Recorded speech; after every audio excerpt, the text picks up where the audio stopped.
Friends, எல்லாருக்கும் வணக்கம்.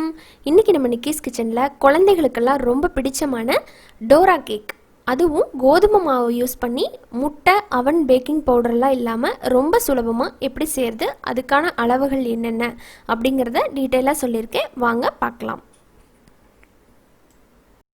Cake செய்கிறதுக்கு முதல்ல ஒரு பவுலில் 1 கப் கோதுமை மாவு சேர்த்துக்கலாம். அதோட பவுடர் பண்ண சர்க்கரை 1/2 கப், 1/4 கப் பால் பவுடர். இது எப்படி வீட்டில் செய்கிறது அப்படிங்கிறத வீடியோ போட்டிருக்கேன், அதோட லிங்க் கீழே இருக்குது, பார்த்துக்கோங்க. கூடவே 1/2 teaspoon baking soda, 1 tablespoon தேன்,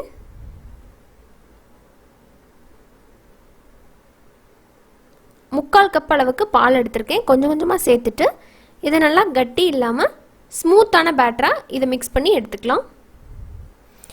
முழுசாக ஒரே டைமில் பாலை சேர்த்துறாமல் கொஞ்சம் கொஞ்சமாக சேர்த்து கலந்துக்கோங்க. தேவைப்பட்டால் மறுபடியும் நம்ம ஊற்றிக்கலாம்.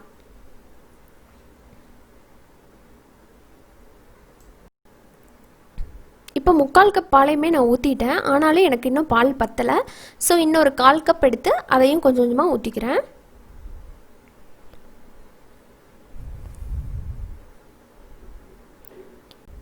இந்த கன்சிஸ்டன்சிக்கு கொண்டு வரதுக்கு நமக்கு பார்த்திங்கன்னா 1 கப் பால் தேவைப்படும். 1 கப் சரியாக இருக்கும்.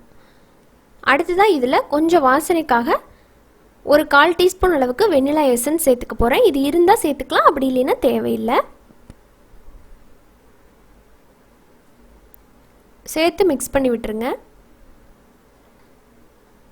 இப்போ ஒரு ஃப்ளாட்டான தோசை டவாவில் கொஞ்சமாக நெய் சேர்த்து எல்லா பக்கமும் ஸ்ப்ரெட் பண்ணி விட்டுடலாம்.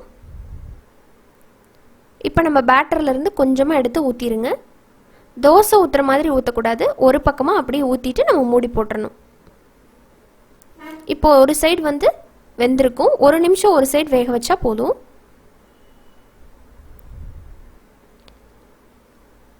பார்த்தீங்கன்னா இதுதான் கரெக்டான கலர். இன்னொரு சைடு வேகட்டும். இப்போ இன்னொரு சைடும் குக் ஆகிருக்கும். இப்போ எடுத்து ஒரு பிளேட்டில் வச்சிடலாம். மறுபடியும் திருப்பி போடக்கூடாது, அப்படியே எடுத்து ஒரு பிளேட்டில் வச்சுருங்க. இதே மாதிரி நம்ம எல்லா மாவுலையும் இந்த கேக்கை ரெடி பண்ணி எடுத்துக்கலாம். இப்போ இந்த மாதிரி கேக் எல்லாத்தையுமே நம்ம சுட்டு எடுத்தாச்சு. சூப்பராக வந்திருக்கு, நல்லா சாஃப்டாக. இது எப்படி அரேஞ்ச் பண்ணுறது அப்படிங்கிறத பார்த்துடலாம். பொதுவாக டோரா கேக்கு சென்டரில் ஃபில்லிங் நியூட்ரலா வச்சு ஃபில் பண்ணுவாங்க. ஏதாவது ஒரு சாக்லேட் சிரப் வச்சு நீங்கள் ஃபில் பண்ணிக்கலாம். நான் இது வீட்லேயே ரெடி பண்ண சாக்லேட் சிரப், அதை வச்சு நான் ஃபில் பண்ணிக்க போகிறேன். இதுவுமே ரொம்ப டேஸ்ட்டாக இருக்கும். சென்டரில் வச்சுட்டு லைட்டாக இதை அப்படியே ஸ்ப்ரெட் பண்ணி விட்டுருங்க. இப்போ மேலே இன்னொரு கேக்கோட பாதி எடுத்து வச்சிட்டோம்னா சூப்பராக நம்மளோட டோரா கேக் ரெடி.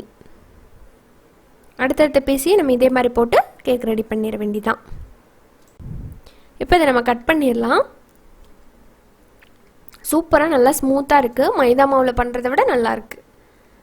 பாருங்கள், ரொம்பவுமே அருமையாக நம்ம ஃபில் பண்ண சாக்லேட் எல்லாம் சூப்பராக நல்லா சென்டரில் இருக்குது.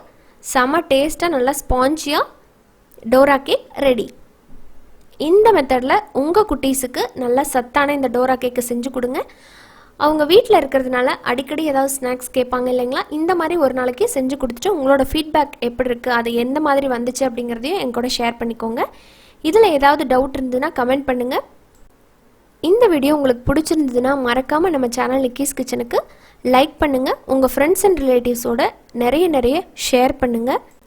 நீங்கள் நம்ம சேனல் நிக்கிஸ் கிச்சனுக்கு புதுசு இப்போ தான் பார்க்குறீங்க அப்படின்னா வீடியோக்கு கீழே சப்ஸ்கிரைப் அப்படின்னு சொல்லிட்டு ஒரு ரெட் கலர் பட்டன் இருக்கும், அதை கிளிக் பண்ணிக்கோங்க. அதுக்கப்புறமா பெல் சிம்பிள் வரும், அதில் ஆல் அப்படிங்கிற ஆப்ஷனை மறக்காமல் கிளிக் பண்ணிக்கோங்க. அப்போ தான் நான் இனிமேல் போடுற வீடியோஸோட அப்டேட் உங்களுக்கு உடனுக்குடனே ஒரு நோட்டிஃபிகேஷனாக கிடைக்கும். இப்போ நீங்கள் என்னோடய சேனலை சப்ஸ்கிரைப் பண்ணிட்டீங்க.